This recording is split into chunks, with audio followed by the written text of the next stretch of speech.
gets close to that evil The idea that not caring about things is cool is an old idea. It goes back to the dark ages of elementary school and followed us through high school and has now overstayed its welcome, and now as adults we are free from these chains of judgment and pride, right? We no longer cater our hobbies and interests to those around us, and we advocate for what we believe, not based on what popularity is, but what principle we have, correct? Well, wrong. Since the days of social justice era, or so I've coined it, the World Wide Web warriors, the WWWs or the triple Ws, not social justice Ws, but just regular Ws. They give you a picture of someone in your head. Let's pretend that they aren't here right now. We don't like the social justice warriors because they are censoring our fun, our jokes, and making us feel wrong about the aspects of our society that aren't our fault. Instead, we find comfort in poking fun at the dark humor and believe that social justice warriors don't understand this humor and wish to censor it at all costs. Well, I can tell you that there are people in the world like that. There are a lot of left-wing, leaning progressive wannabes that take the world a little bit too seriously at times. These people are not the majority, but they are the framework of your idea of what a feminist is or what a progressive is. This is because the same people who are informing you about what a feminist believes are also believing that they are the opposition. I try to frame the opposition as a delightfully indecisive enemy. I don't often speak well of their pundits, but you do see me defending the idealism a lot here, something I cannot say that you see from a radical skeptist in the right-wing skeptic community.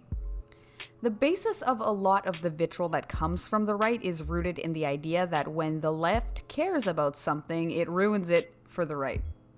When we raise awareness for sexual assault, it implies that it impedes men's sexuality. Or when speaking about a diversity, it's framed as an attack on whiteness. The emphasis on extreme consequences based on action by the left is coded radicalization. The establishment right wants their base to believe that we are too radical, and the changes that we make incrementally create larger, unforeseen changes with even more extreme consequences. This is a false narrative, a common one used by Fox News, but has now seen in other mainstream news outlets since the corporatization of news broadcasting far before we were all born. Tucker Carlson is one of my favorite Fox News personalities. He's just ridiculous enough that I pretend that he's a parody, and for a moment, just a moment, we're in love. Then I am immediately perplexed. What are these feelings of joy that I am getting from this segment? It has its own brand of humor. Not catering to the opposition to the point of saying ridiculous things for entertainment is exactly what I do. And the problem with it is that he is immediately disarming the left piece by piece. If I was a right-wing old man, I would be inclined to listen to what Tucker has to say because he's really sure of himself when he says it and is saying these things that should really be left unsaid. And for instance, on the contrast, Tomi Lahren sounds like she's reading off of a teleprompter that's going too fast, and in order to sound like her in my videos, I use a teleprompter that's going a little bit too fast. She is not real. She is not a Tucker. She is not Laura. Pundits like this use humor to frame their audience's ideas that benefit them and their network. This is a tactic that has been used by Fox for decades, and finally, with a TV president in the White House, networks like Fox become targets for donors that want access to the news that feeds directly to the president and, evidently, his base. Political isolation is used in a lot of places and was used in the Civil War to isolate Confederates from the Northern propaganda. This Northern propaganda was human rights proposals and stories from former slaves trying to get word to the Northerns that were still in slave-owning states. So basically, yes, their northern propaganda was literally just human rights facts. The South did not want the public to know what the North had to offer. They wanted the history of the Confederacy to be emphasized as a freedom movement from the monarchy, when in reality it appears that it was a war fighting the abolishment of slavery.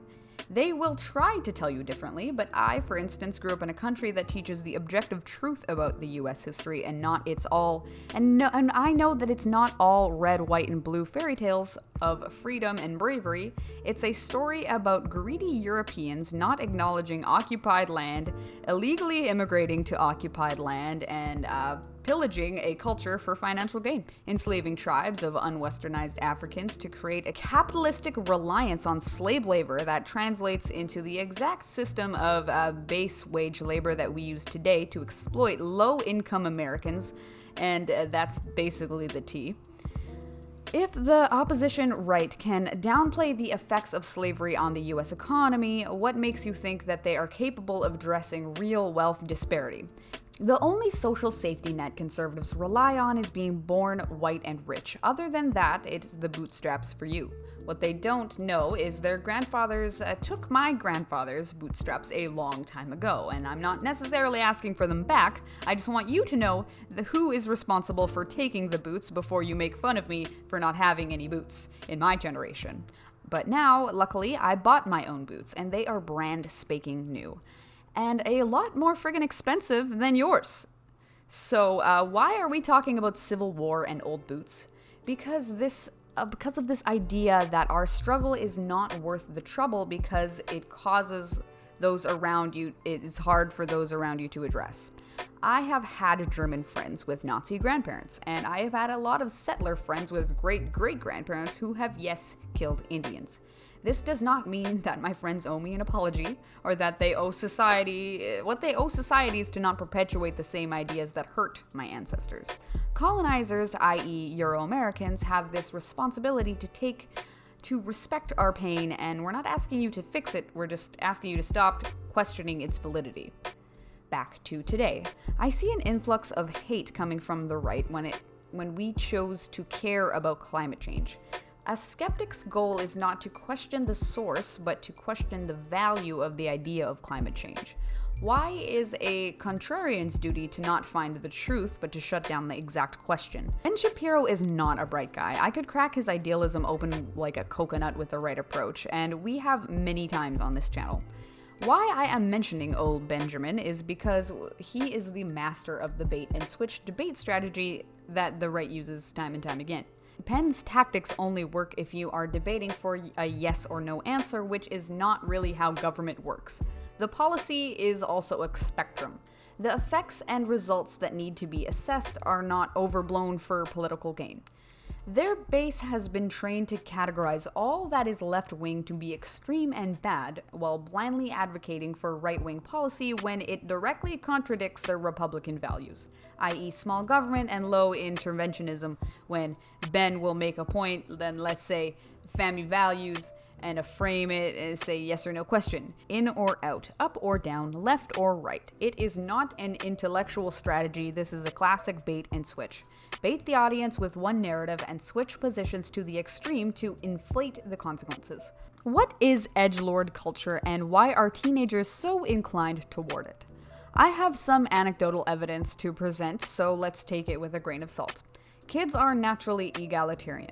We are instilled with these other ideas by adults and the culture that we grow up in. I remember the year that some boys decided that they were better than other girls at not just athletics, but absolutely everything. The idea of sexism was completely foreign to me until at least my late teens, and a lot of women to this day have the same idea that I did back then about feminism. We have to remember the buzzwords we have coined do not work on these people. So calling out their internalized misogyny or internal oppression is going to be a complete cheap shot. For some of you listening, believe that feminism is an enterprise that was manufactured by women who are all collectively wrong about their personal experiences in the human realm. The human realm is a very particular place. It is vastly mysterious, as each pair of eyes and ears experience the same situation with amazingly different interpretations. It is what makes the world so diverse, but also what makes it so divided. Equipped with a natural human trait called empathy, we can even observe it in infants as young as 2 years. even observing it in animals that eat us, furthering the idea that beings can feel feelings but still utilize their survival instincts. Can liberals ever learn to use these survival instincts as well and as viciously as the right? The common misconception is that the only form of survival is of the fittest. What you don't remember reading about in 8th grade anthropology is that man survived because we are highly intelligent and empathetic creatures capable of creating systems of order, care, and allyship just as easily as we create injustice and war. Man is good.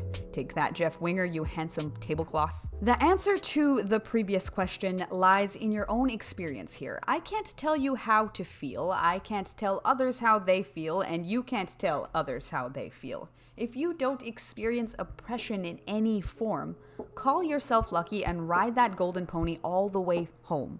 Just don't come bothering people who don't have golden ponies, or boots, or straps. Just stop complaining about people complaining so I can stop complaining about people complaining. Edgelord culture is a fad. Trump will not be in office forever, and I feel like it is a shame that this generation may grow up with a Trump era, thinking that this is what political discourse is. My favorite hobby has been taken from me and turned into one of the most toxic online fandoms that ever has existed.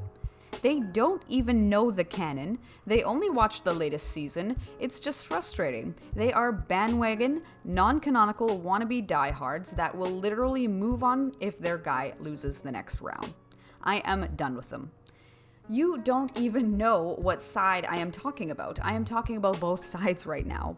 Pulled the old switcheroo on you. Yeah, us spooky moderates. If you like videos like this and you want more of them, subscribe to my channel. I upload videos pretty regularly. I won't give a set schedule, but it's at least every 2 weeks, typically 2 videos at a time. This has been Politerotica of the Vandal Report, signing out. Back to you, Ken. Continue to enjoy my content and have a spooky, scary day. My name is Ashton. Love the country, hate the government.